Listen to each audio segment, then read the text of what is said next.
Sobrang haba na nga nung pila nung dumating kami dito at buti na nga lang inakapagpabook ako ng ticket dito sa official application ng Riyadh Season. Mas priority kasi nila papasukin muna yung may mga ticket kesa dun sa mga nag-walk-in. Kaya tara, libutin na nga natin tong Suwaidi Park para sa Philippine Week. Itong Suwaidi Park pala ay isa sa mga event location nga ng Riyadh Season. I think from November until January nga itong Riyadh Season. Bago kami magsimula maglakad or mag-ikot, nagpunta nga muna kami dito sa isang help desk. Nire-record kasi nila na lagyan nga ang mga bata ng tagging na may number nga ng mga magulang para in case na mawala nga ay madaling ang kontakin. Hindi pa nga kami kumpleto sa mga oras na yan kaya naman nag-antay nga muna kami dito sa gilid. At sa pag-aantay nga namin, idumaan na nga itong nagpaparade.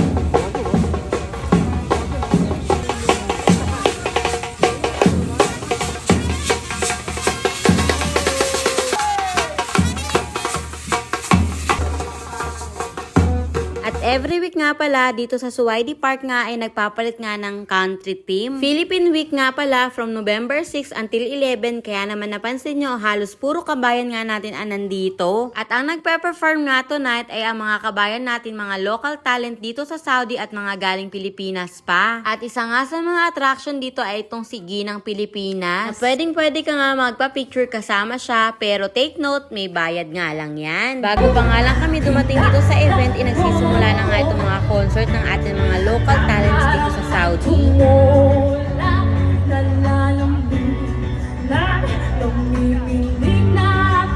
Time out nga muna tayo sa panonood ng concert at panoodin nga muna nating manakbo itong batang ito. Buti na nga lang nga ay naandyan si Daddy para naman may tagahabol tayo. Sa pagtakbo nga ni Aisen, inakapunta na nga kami dito sa mga rides ng mga pangbata. You want to ride, Aisen? Oh, ba't ka nag-iyak? O, nag-cry yan. Sipon.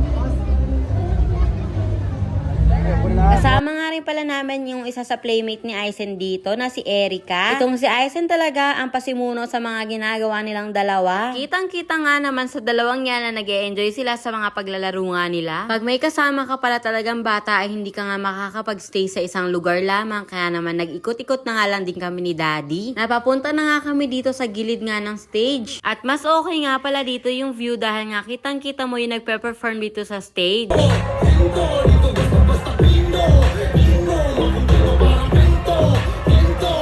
As usual, ano pa nga bang ginawa ni Aisen kundi takbo dito, takbo doon at habol dito, habol doon kami ni Daddy. Siguro after 1 hour nung dumating kami dito sa venue ay nagsimula na nga kumanta si Bituin Escalante.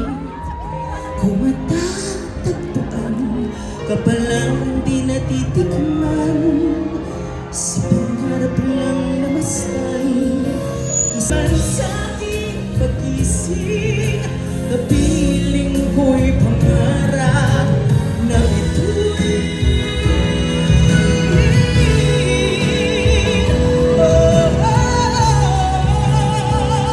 Unti-unting nararating kalangitan. Naupo nga muna pala kami nila Daddy dito sa damuhan para nga makinig ng kanta at habang nakikinig nga ipabebe nga muna ay yung mamsi. Nagsawa na nga si Aisen sa panonood kaya naman sabi ko nga kay Daddy ay tara umikot na nga tayo at baka sakaling meron pa tayong ibang makitang laruan. At ito nga may nakita nga kaming playground kaya naman for the tuwa-tuwa na naman ang bata. Meron nga pala dyan batang naglalandi ng buhangin, akala ko nga gagayahin niya at magdadive siya. Buti na nga lang hindi dahil nga napaka-alikabok niyan sa katawan. May kataasan pala itong slide kaya naman hindi nakakapag-slide si Aisen mag-isa. Mukhang nag-e-enjoy naman siya kahit paano nga at tingnan niyo naman nangunguna pa nga sa amin. At meron nga din pala ditong iba't ibang klaseng laruan yung bata kaya lang nga ay bibilhan mo pa nga sila ng separate na ticket. Sa paglilibot nga namin ay meron nga kami nakitang dance floor.